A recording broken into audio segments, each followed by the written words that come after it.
안녕하셨습니까? 오늘은 첨단 과학 시대에 하느님이 필요하다면 이란 제목으로 말씀드리겠습니다. 21세기 첨단 과학의 세계에서 고대인들이 상상했던 초자연적인 하느님은 현대인들로부터 설득력을 상실했습니다. 오늘날 우리들은 초자연적인 하느님 없이도 윤리적으로 선할 수 있을 뿐만 아니라 이 세상이 모든 사람들에게 보다 살기 좋은 곳으로 만들기 위해 헌신할 수 있습니다. 그렇다면 하느님 없는 종교는 가능합니까? 그렇습니다. 가능합니다. 초자연적인 하느님을 떠나 보내고 새로운 의미의 하느님을 인식할 필요가 있습니다. 요즘 하느님 없는 종교에 대해 서적들과 소셜미디어와 언론들과 학교와 각종 모임들을 통해 여기저기에서 들려옵니다. 놀랍게도 우리 사회에서 누군가 이런 질문을 던진다고 이상하게 생각하기보다 대다수의 사람들은 이것을 솔직하고 상식적인 도전으로 받아들입니다. 철학자 니체는 자신의 저서 즐거운 지식에서 신은 죽었다. 신은 죽은 상태로 있다. 우리가 그를 죽였다고 교회 기독교에 경고하면서 또 다른 저서 선악을 넘어서에서 왜 우리는 거짓이 아닌 진실을 원하는가 라고 기독교인들에게 종교의 참 기능에 대해 도전했습니다. 니체의 말처럼 오늘 우리 사회는 시간이 흘러갈수록 더 이상 하느님의 필요성을 느끼지 못하고 있습니다. 지난 1700년 동안 교회 기독교의 믿음 체계가 만든 이분법적 구원론으로 전 세계를 정복하고 통제하던 시대는 이미 끝이 났습니다. 종교가 필요하다면 인간의 삶을 뒷받침하고 생명체들과 자연을 건강하게 유지하는 데 도움이 되어야 합니다. 하느님에 대한 믿음이 인간의 존엄성과 세계의 평화에 어떤 도움도 되지 않으면 오히려 장애물이 될 뿐입니다. 오늘 과학의 세계에 하느님이 필요하다면 그 하느님은 인종, 민족, 종교, 사상, 과학의 경계 넘어 평등하고 공정하고 통합적이어야 합니다. 주목해야 할 것은 지금까지 인간이 만든 초자연적인 하느님은 부족적이고 이분법적이고 배타적이고 우월적이고 보상 심리의 사심으로 가득한 편협한 하느님이었습니다. 종교의 믿음 체계들이 이 하느님을 상업적으로 팔아먹었습니다. 21세기의 새로운 우주론에 따르면 하느님이란 이 세계 밖에 존재하면서 이 세계를 창조한 존재가 아닙니다. 새로운 시대의 하느님은 138억 년 전 출현한 세계를 저 하늘 밖에서 계속해서 조정하는 초자연적이고 인격적인 존재로 인식될 수 없습니다. 이 세계 밖에 또 다른 세계는 없습니다. 이제 하느님은 이 세계 내면으로 이 세계와 동일한 한계 속에 이 세계의 자연의 법칙을 통해 운행하며 이 세계를 통해 느끼고 체험할 수 있는 현실적이고 통합적인 실제입니다. 따라서 하느님이 과학과 갈등 관계에 있는 것은 큰 모순입니다. 다시 말해 종교와 과학은 서로 정반대의 입장에 있기보다 서로 상호 보완적이며 상호 의존적입니다. 이 둘은 모두 궁극적으로 선험적인 확신에 의존합니다. 이는 종교와 과학 둘 모두 신앙 안에서 앞으로 나아가야 함을 의미합니다. 이 둘은 모두 부분적으로 인간의 창조적인 상상력에 달려 있습니다. 즉 과학자들은 물리적인 영역에서, 종교인들은 삶의 예술 속에서 생명과 세계에 대한 궁극적인 진리를 탐구합니다. 과학과 종교는 모두 진리를 추구하고 어둠에서 빛을 추구합니다. 과학자는 갑자기 떠오른 통찰의 빛을 가지고 실험합니다. 종교인은 깨달음의 순간을 경험하며 이를 삶 속에서 실험합니다. 과학자들은 모델들을 만들고 종교인들은 신화적인 이야기를 통해 확신을 고백합니다. 20만 년 전 이성적인 인간 호모사피엔스가 출현한 이래 인간 뇌의 진화는 계속되어 7만 년 전 인식혁명, 1만 년 전 농업혁명, 500년 전 과학혁명, 200년 전 산업혁명의 급진적인 발전을 이루었습니다. 이러한 인류 진화 역사에서 무엇보다 인간은 다른 생물종들과 달리 자신의 본성 즉 창조성과 자율성과 가능성과 잠재력을 스스로 인식했습니다.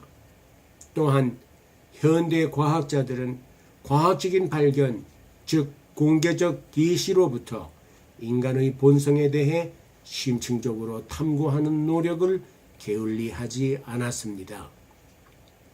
138억 년의 우주 진화 이야기는 단순히 과학적인 사실만이 아닙니다.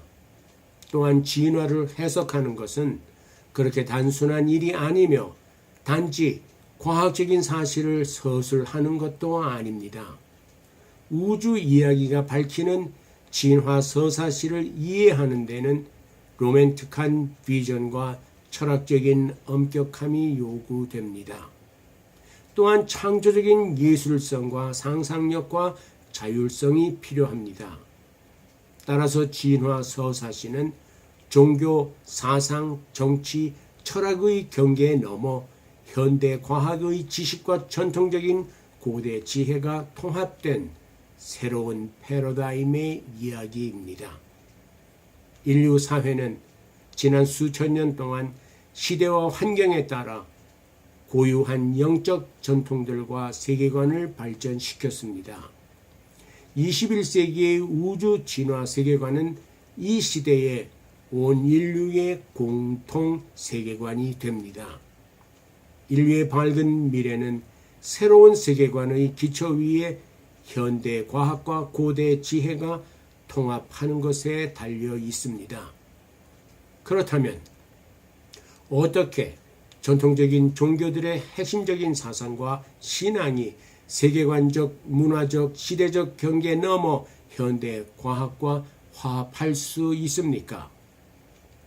오늘날 대부분의 기존 종교들은 진화론을 완강히 거부하고 과거의 패러다임에 충실한 것을 좋은 믿음이라고 착각하고 있습니다.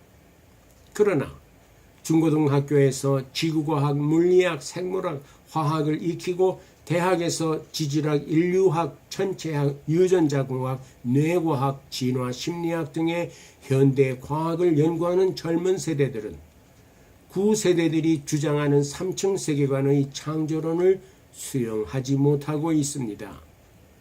따라서 구세대들은 자신들의 종교적 전통들의 지혜와 사상과 신앙을 고수하기보다 새로운 우주론으로 재해석하여 미래의 세대들에게 새로운 이야기를 전승해야 합니다.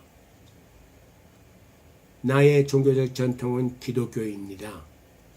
나는 여기에서 3층 세계관의 고대 기독교가 21세기의 생기가 넘치는 우주 진화적 기독교로 성숙해 줄 수 있는 대안을 제시하고 있습니다. 다시 말해 전 세계적으로 사람들이 등을 돌리고 있는 기독교가 마음이 끌리고 상식적이고 자율적이고 창조적인 기독교로 변신할 수 있는 가능성과 비전을 제시하려고 합니다. 이것은 역사적 예수가 로마 제국의 제국주의와 성전 종교의 배타주의가 주류를 이룬 사회에서 전개한 하느님 나라 운동이었으며 오늘 21세기의 말로 전환하면 종교적 자연주의 운동이었습니다. 다행히도 오늘날 이러한 운동이 기독교뿐만 아니라 유대교, 이슬람교, 불교에서도 일어나고 있습니다. 나는 전통적인 종교들이 자신들의 신앙의 핵심을 어떻게 현대 과학의 시각에서 재해석하고 새롭게 인식할 수 있는지 그 길을 제안하려고 합니다. 새롭게 인식한다는 말은 오랜 세월 동안 무시하고 부인했던 과학적인 사실을 신뢰하고 자신의 종교적 신앙을 솔직하게 성찰하는 것입니다. 생존의 두려움과 사심으로 가득한 부적적이고 이분법적인 종교들은 자신들이 주장해온 개인적인 계시를 절대적인 진리로 착각하기보다 재해석하여 온 인류가 공감할 수 있는 공개적인 계시로 확장해야 합니다. 다시 말해 고대 기독교의 원죄론과 구원론과 축복론은 부족적인 경계에 넘어 종교인이든 비종교인이든 모두에게 현실적이고 상식적인 개념으로 전환할 수 있습니다. 특히 보편적으로 사람들에게 감동적일 수 있습니다. 또한 고대인들이 기록한 성서 구절들을 현대 과학이 발견한 우주론과 충돌하지 않게 재해석할 수 있습니다. 따라서 고대 종교와 현대 과학이 통합된 진화 신학과 진화 영성은 인류가 우월주의, 배타주의, 제국주의 그리고 황금만능주의를 떠나보내고 생존의 두려움과 욕심 없이 자유하고 행복하게 살 수 있는 길이 됩니다. 종교인들의 믿음과 신앙은 현실적이고 상식적이어야 합니다. 전통적인 고대 종교들이 현대의 진화적인 종교로 성숙해지는 대안으로서 개인적인 계시를 재해석하는 기준을 다음과 같이 제시합니다. 첫 번째로 기존 종교들의 사상과 신앙의 핵심이 보편적이고 논리적으로 근거가 있는지 확인되어야 합니다. 둘째로 신학과 교리들이 자연적으로, 과학적으로, 상식적으로 뜻이 통해야 합니다. 셋째로 신앙과 믿음이 우주적이고 체험적이고 실천적이며 또한 현실적이어야 합니다. 끝으로 종교의 지혜는 누구에게나 감동적이고 생기를 얻을 수 있어야 합니다. 21세기의 인류 사회의 평화를 위해 기존 종교들은 이 기준들을 솔직하게 인식할 필요가 있습니다. 그러면 진화적인 기독교, 진화적인 불교, 진화적인 힌두교, 진화적인 회교도로 새롭게 탄생할 수 있습니다. 또한 자신들의 신앙과 전통을 우주 이야기, 즉 큰 그림에 기초하면 우주 진화 세계관과 가치관으로 사람들에게 생기가 넘치는 예언자적 지혜를 전파할 수 있습니다. 무엇보다도 이분법적이고 배타적이고 우월적인 부족적 생존의 종교에서 탈피할 수 있습니다. 그러나 비록 제 자신이 기독교인으로서 고대 기독교 전통을 진화적으로 재해석한다 해도 무신론자와 비기독교인들과 무종교인들이 공감할 수 없다면 나의 진화적 해석은 실패할 것이며 다른 대안을 모색해야 할 것입니다. 우리 인간의 본성은 약 600만 년에 걸쳐 진화되었습니다. 우리의 속성에는 1천만 년 전 유인원의 변이 흔적, 5천만 년 전 영장류의 속성, 2억 4,500만 년 전 포유동물의 속성, 3억 1,300만 년 전 파충류의 속성, 5억 1천만 년 전 척추동물의 속성, 그리고 원초적으로 15억 년 전 진핵세포의 속성이 담겨져 있습니다. 인간의 고유한 본성의 근원은 15억 년 전 지구의 첫 생명에 있으며 모든 생명체들의 공통적인 속성의 일부분일 뿐이며 그 중에 가장 최근에 출현한 호모사피엔스의 속성입니다. 주목해야 할 것은 이것은 부정할 수 없는 과학적인 사실이며 종교와 철학이 인식해야 하는 공개적 계시입니다. 따라서 과학이 발견한 우주 진화 이야기는 모든 종교와 민족의 창조 신화들이 탄생하기 훨씬 전에 출현한 인류의 원초적인 창조 이야기, 즉 창세기입니다. 또한 이 위대한 이야기는 현대인들의 영적 그리고 심리적 성장을 촉진하기 때문에 성스러운 이야기입니다. 한편 미국의 신화 종교학자 조셉 캠벌은 은유적으로 기록된 고대 신화는 항상 힘이 있다고 밝혔습니다. 현대 기독교인들은 성서를 진화적인 시각으로 재해석하면 종교 너머 끊임없이 신선한 힘을 얻고 새로운 가치관을 인식할 수 있습니다. 예를 들자면 구약 성서의 창세기에서 천지가 6일 동안에 창조되었다는 이야기와 에덴 동산의 아담과 이브, 사과나무, 뱀, 타락의 이야기에서 21세기의 새로운 세계관을 인식하고 죽음의 두려움과 욕심 없이 생기가 넘치는 행복한 삶을 살 수 있습니다.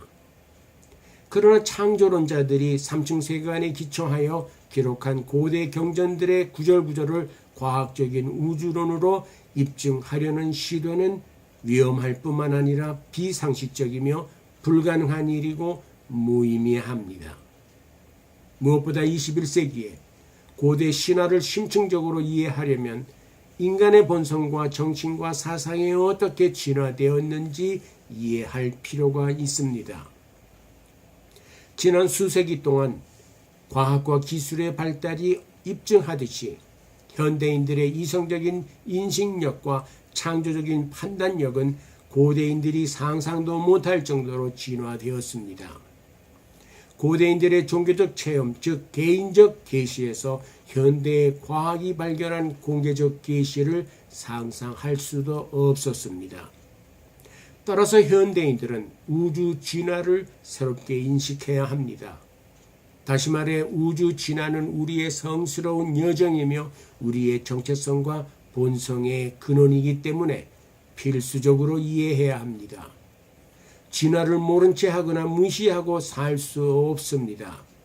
보다 나은 새로운 삶으로 진보해 가기 위해 진화를 인식하며 살아내야 합니다.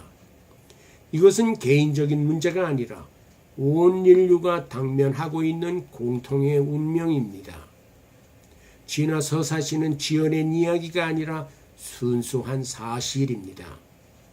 다시 말해 인류의 공개적 계시이며 보편적인 계시로서 공통적인 체험입니다. 고대 민족들 원주민, 이집트인, 메소포타미안, 그리스인, 로마인, 유대인, 인도인, 중국인, 한국인 이들의 신화적이고 종교적이고 영적인 체험은 주관적인 체험, 즉 개인적인 계시이기 때문에 온 인류에게 적용하는 일반적인 계시가 될 수 없습니다. 다만 개인적 계시는 우주신화 세계관의 시각으로 재해석하여 모든 사람들이 공감할 수 있고 보편적으로 이해될 수 있는 새로운 이야기로 전환되어야 합니다.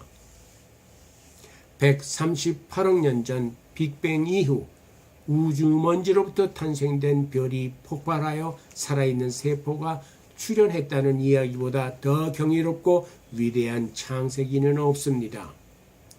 또한 바다의 물고기들이 육지로 올라와 양서동물이 되었고 파충류동물이 새가 되었고 포유동물이 바다로 들어가 고래가 되었다는 이야기보다 더 기적적인 창조 이야기는 없습니다.